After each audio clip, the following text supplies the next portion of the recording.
రాజ్యాంగం అమలై నేటికి 75 సంవత్సరాలు దాటినా ఈనాటికి బీసీలకి తగినంత ప్రాతినిధ్యం లేదు. ఆ బీసీలకి రక్షణ చట్టాన్ని అమలుపరచాలని మేము డిమాండ్ చేయదలుచుకున్నాం. విద్య, ఉద్యోగ, ఆర్థికంగా, రాజకీయంగా, చట్ట సభలలోనూ మాకు రావాల్సిన ప్రాతినిధ్యాన్ని మాకు కల్పించమని, విద్య, ఉద్యోగ, ఆర్థికంతో పాటు రాజకీయ వాటా కూడా కావాల్సిన అవసరం అన్నది 52% పైగా ఉన్న బీసీలు ఈ రాష్ట్రాన్ని, దేశాన్ని పరిపాలించాలనేది రాజ్యాధికారం. జనాభా నిష్పత్తి ప్రకారంగా రాజకీయ వాటా అందరికీ కావాలని మేము అడుగుతా ఉన్నాం, కోరుతా ఉన్నాం. మా బీసీలు ఎంతమంది ఉన్నామో మా వాటా మాకు కావాలని అడుగుతున్నాం. మేము ఇంత 60% ఉన్న బీసీలకి మాకెక్కడ రాజ్యాధికారం అనేది మేము తేల్చుకోవాలనే ఆలోచనతో ఈ సభను ఏర్పాటు చేయడం జరిగింది. నమస్కారం. ఫిబ్రవరి 22వ తారీఖు ఆదివారం మధ్యాహ్నం 2 గంటల నుంచి సాయంత్రం 6 గంటల వరకు జరగబోయే బీసీ సింహగర్జన సభకు రంగం సిద్ధమైంది. అయితే ఈ సభ గుంటూరు నుంచి విజయవాడ వెళ్లే హైవే ఆచార్య నాగార్జున యూనివర్సిటీ ఎదురుగా కత్పూరి ప్రాంగణంలో జరగబోతుంది.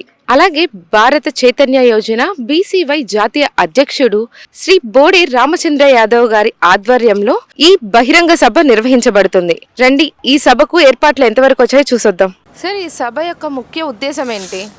మేడం, ఈ బీసీ సింహగర్జన అనే ముఖ్య ఉద్దేశం ఏంటంటే బీసీలకు రక్షణ చట్టం తీసుకురావాలని, అదేవిధంగా అమరావతి రాజధానిలో 100 ఎకరాలు కేవలం బీసీలకు కేటాయించాలని, అదేవిధంగా సమగ్ర కులగణన చేపట్టాలని గత కొద్ది సంవత్సరాలుగా మా అధ్యక్షులు బోడా రామచంద్ర యాదవ్ గారు చాలా కాలం కేంద్రానికి, రాష్ట్ర ప్రభుత్వానికి వినతించిన కానీ కనీసం గిట్లా బీసీల గురించి, బీసీల సంక్షేమం గురించి, బీసీల అభివృద్ధి గురించి, కనీసం బీసీలకు కార్పొరేషన్ నిధులు కేటాయింపుల విషయాలకు ఇట్లా చాలా వివక్ష జరుగుతుంది. దానికోసమే బీసీల సింహగర్జన అనే పేరుతో ఉమ్మడి తెలుగు రాష్ట్రాల నుండి పెద్ద ఎత్తున జన సమీకరణ 5 లక్షల మందితో మేము ఏర్పాటు చేయడం జరిగింది. విజయవంతం కాబోతుంది. బీసీలకు కావాల్సింది రాయితీలు అని చెప్పేసి ఒక ఇది నడుస్తుంది. దానిపై మీ స్పందన ఏంటి? మేడం, 78 సంవత్సరాలు మన స్వతంత్ర భారతదేశం వచ్చింది, కానీ ఎప్పుడు ఇట్లా బీసీలను ఎంతసేపు ఉన్నా కానీ ఓటు బ్యాంక్ రాజకీయాల కోసం వాడుకున్నారు తప్ప కనీసం వాళ్ళ రాజాధికారం వచ్చే రాజ్యాంగం పట్ల వచ్చి ఇంప్లిమెంట్ చట్టాలను చేయాలని, వాళ్ళ అసెంబ్లీలో కూర్చోబెట్టాలని, అసెంబ్లీలో తీర్మానం చేసి ఎంతసేపు ఉన్న రాయితీలతోటి ఎలక్షన్ 5 సంవత్సరాలకు ఎలక్షన్ రావడం ద్వారా ఎలక్షన్ వచ్చిన తోటి మబ్బపెట్టి వాళ్ళు అంగళం ఎక్కుతున్నారు తప్ప బీసీలకు ఒరిగేది ఏం లేదు. బీసీలంతా ఏకతాటిపై నిలబడటం సాధ్యమేనా? 100% సాధ్యం మేడం. మీరు ఇంత పెద్ద సమావేశం చూస్తున్నారు, ఒక కొద్ది గంటల్లో బహిరంగ సమావేశం స్టార్ట్ అవుతుంది. బీసీలు ఏకతాటికి రావడానికి రామచంద్రరావు గారు క్షేత్రస్థాయిలో చాలా కృషి చేశారు. కొన్ని నిమిషాలలో మీరు ప్రత్యేకంగా చూస్తారు. బీసీ సింహగర్జన యొక్క ముఖ్య ఉద్దేశం భారత రాజ్యాంగంలో ఆర్టికల్ 340లో నియమించి దేశవ్యాప్తంగా బీసీలను గుర్తించి వారి జనాభాను లెక్కలు తీసి ఆ జనాభా ప్రాతిపదిక మీద విద్య, ఉద్యోగ, ఆర్థికంగా, రాజకీయ చట్ట సభలలోనూ బీసీలకి ప్రాతినిధ్యం కల్పించమని భారత రాజ్యాంగం చెప్తే, భారత రాజ్యాంగం అమలై నేటికి 75 సంవత్సరాలు దాటినా ఈనాటికి బీసీలకి తగినంత ప్రాతినిధ్యం లేదు. కాబట్టి ఈరోజు కూడా సామాజిక భద్రతా లోపం బీసీలకు ఉన్నది. ఈ రోజున మీరు చూసినట్లయితే ఈ రాష్ట్రంలో బీసీల పైన అనేక దాడులు జరుగుతూ ఉన్నాయి. వారి ప్రాణాలకు రక్షణ లేకుండా పోయింది, మహిళలకి రక్షణ లేకుండా పోయింది. కాబట్టి భారత రాజ్యాంగం సమాన అవకాశాలు, సమాన రక్షణని, సామాజిక న్యాయ సూత్రాన్ని అమలు చేయమని చెప్తే నేటికి కూడా ఈ పాలకులు ఆ సూత్రాన్ని అమలు చేయలేదు. కాబట్టి మేము ఈ రోజున బీసీ సింహగర్జన ద్వారా మా హక్కుల్ని ప్రశ్నించడానికి ఈ సభని లక్షలాదిగా ఈ రోజున తరలి ఇక్కడికి వస్తూ ఉన్నారు. ఆ విషయాన్ని ప్రభుత్వం దృష్టికి తీసుకురావడానికి ముఖ్యంగా ఈ ఉద్దేశం. ఈ సభ ద్వారా మీరు ఏం సాధించాలనుకుంటున్నారు? ఈ సభ ద్వారా మేము కూటమి ప్రభుత్వం ఎన్నికలకు ముందు బీసీలకి రక్షణ చట్టం చేస్తామని హామీ ఇచ్చారు. కాబట్టి ఆ బీసీలకి రక్షణ చట్టాన్ని అమలుపరచాలని మేము డిమాండ్ చేయదలుచుకున్నాం. అంతేకాదు మురళీధర్రావు కమిషన్ బీసీలు ఈ రాష్ట్రంలో 44% మంది ఉన్నారు కాబట్టి 44% విద్య, ఉద్యోగ, ఆర్థికంగా, రాజకీయంగా, చట్టసభలలోనూ మాకు రావాల్సిన ప్రాతినిధ్యాన్ని మాకు కల్పించమని మరియు రాజధానిలో 1000 ఎకరాలు బీసీలకి కేటాయించాలని ఈ హక్కుల్ని ఈ డిమాండ్స్ని ప్రభుత్వం దృష్టికి తీసుకురాదలుచుకున్నాం. బీసీలకు కావాల్సింది రాయితీలు కాదు రాజ్యాధికారం అని నినాదంతో మీరు పనిచేస్తున్నారు. దీనికి మీరు ఏకీభవిస్తారా? బీసీలకి సామాజికంగా, విద్య, ఉద్యోగ, ఆర్థికంతో పాటు రాజకీయ వాటా కూడా కావాల్సిన అవసరం ఉన్నది. ఎందుకంటే ప్రజాస్వామ్య వ్యవస్థలో ఏ జాతి అయితే అత్యధికంగా ఉంటుందో ఆ జాతి పరిపాలించాల్సిన అవసరం ఉన్నది. కాబట్టి రాష్ట్రంలో, దేశంలో 52% పైగా ఉన్న బీసీలు ఈ రాష్ట్రాన్ని, దేశాన్ని పరిపాలించాలనేది రాజ్యాధికారం జనాభా నిష్పత్తి ప్రకారంగా రాజకీయ వాటా అందరికీ కావాలని మేము అడుగుతా ఉన్నాం, కోరుతా ఉన్నాం. ముఖ్యంగా ఈరోజు బీసీ గర్జన అతి భారీగా జరగబోతుంది. ముఖ్యంగా ఈరోజు ఇన్ని రకాల ఒడ్డె ఓబన్న, అలాగే అంబేద్కర్ గారు, అలాగే వివిధ అణగారిన వర్గాలకు సంబంధించినటువంటి మహానీయుల ఫోటోలు ఎందుకు పెట్టినాడనే ఆలోచన నాకు వచ్చింది. ఎందుకంటే ఇప్పుడు ఉన్నటువంటి ప్రభుత్వం కానీ, గత ప్రభుత్వం కానీ ఇలాంటి మహానువులు పైకి వస్తే ఆ జాతి సంఖ్య ఎక్కువ ఉంది, వాళ్ళు మితిమీరి రాజ్యాధికారం వాళ్ళు దక్కించుకుంటారు, వీళ్ళ నామరూపం లేకుండా ఉండాలని చెప్పే దుర్మార్గమైన ఆలోచనతో ఇది వరకు పైకి తీసుకురాలేదు.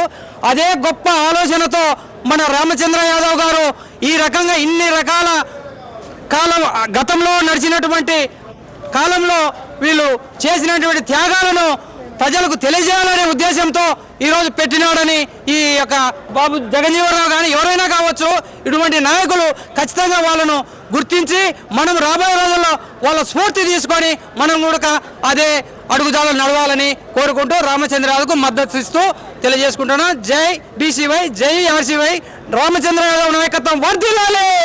మ్యామ్, అసలు ఈ సభ యొక్క ముఖ్య ఉద్దేశం ఏంటి? ఈ సభని బీసీలని ఒక తాటిపైకి తీసుకురావాలనే ఆలోచనతో రామచంద్ర యాదవ్ గారు బీసీ సింహగర్జన ఏర్పాటు చేశారు.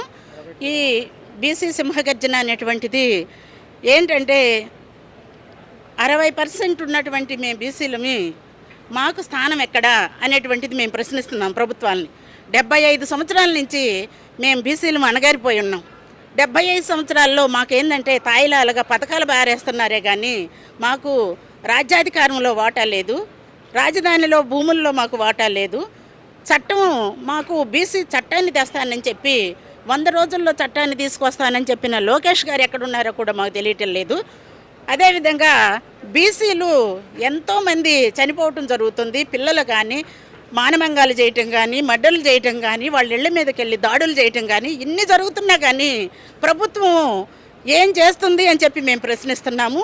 మేము పార్టీ పరంగా ఏ పార్టీ వాళ్ళు కొట్టుకుంటున్నా, ఏ పార్టీ వాళ్ళు ఈ గొడవలు చేసుకుంటున్నా మేము పట్టించుకోవట్లే బీసీలు. ఎందుకంటే ఒక బీసీ నాయకుడిని అధికారంలో ఉన్న నాయకులనే వాళ్ళు చంపగలుగుతున్నారు, అధికారంలో ఉన్న నాయకులనే వాళ్ళు ఇది చేయగలుగుతున్నారంటే సామాన్య బీసీల యొక్క పరిస్థితి ఏంటి అనేటువంటి భయాందోళనలో బీసీలను బ్రతుకుతున్నాం ఈరోజు.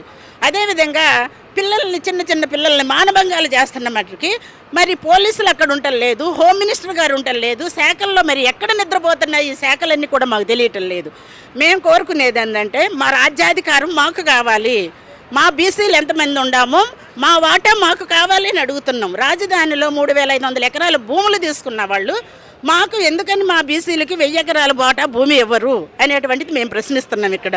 అదేవిధంగా బీసీలకు వాళ్ళు ఇచ్చే తాయిలాలు మాకు అవసరం లేదు, మాకు రాజ్యాధికారంలో ఉన్న శాసనసభల్లో ఎన్ని సీట్లు మాకున్నాయి అని మేము ప్రశ్నించదలుచుకోలేదు ఇక్కడ నుండి. ఎందుకంటే మేమే వాళ్ళకి సీట్లు ఇవ్వాలి. 2% ఉండేవాడు, 5% ఉండేవాడు రాజ్యాధికారాన్ని చేపడుతుంటే మేము ఇంత 60% ఉన్న బీసీలకి మాకు ఎక్కడా రాజ్యాధికారం అనేది మేము తేల్చుకోవాలనే ఆలోచనతో ఈ సభను ఏర్పాటు చేయడం జరిగింది. శ్రీకృష్ణ జాంబవతుల కళ్యాణంతో సామాజిక సాధికారతను నిరూపించడం సాధ్యమేనా? సాధ్యమే. కృష్ణ భగవానుడు ఒక కులానికో లేకపోతే ఒక మతానికో సంబంధించినటువంటి వాడు కాదు. శ్రీకృష్ణ భగవంతుడు మనకి భగవద్గీతలో ప్రతి సారాంశాన్ని మనం తీసుకోవాలి. ఏమి చెప్పాడు ప్రతిదీ మనం ఒక్కొక్క భగవద్గీత ఒక్కొక్క పేజీ మన జీవితాలను మార్చేటటువంటి శ్లోకాలు లాంటివి అవి.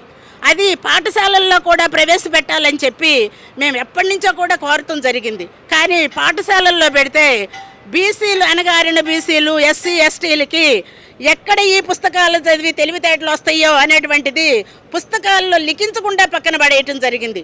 ఒక అంబేద్కర్ని పుస్తకంలో ఎక్కించి దాన్ని కూడా కనుమరుగు చేశారు. కానీ మరి చాకల ఐలమ్మ ఎక్కడా, పాపన్న గౌడ్ ఎక్కడా, మరి సుభాష్ చంద్రబోస్ ఎక్కడా, భగత్ సింగ్ ఎక్కడా, అల్లూరి సీతారామరాజు ఎక్కడ, వీళ్ళందరూ ఎక్కడున్నారు అని మేము ప్రశ్నిస్తున్నాం.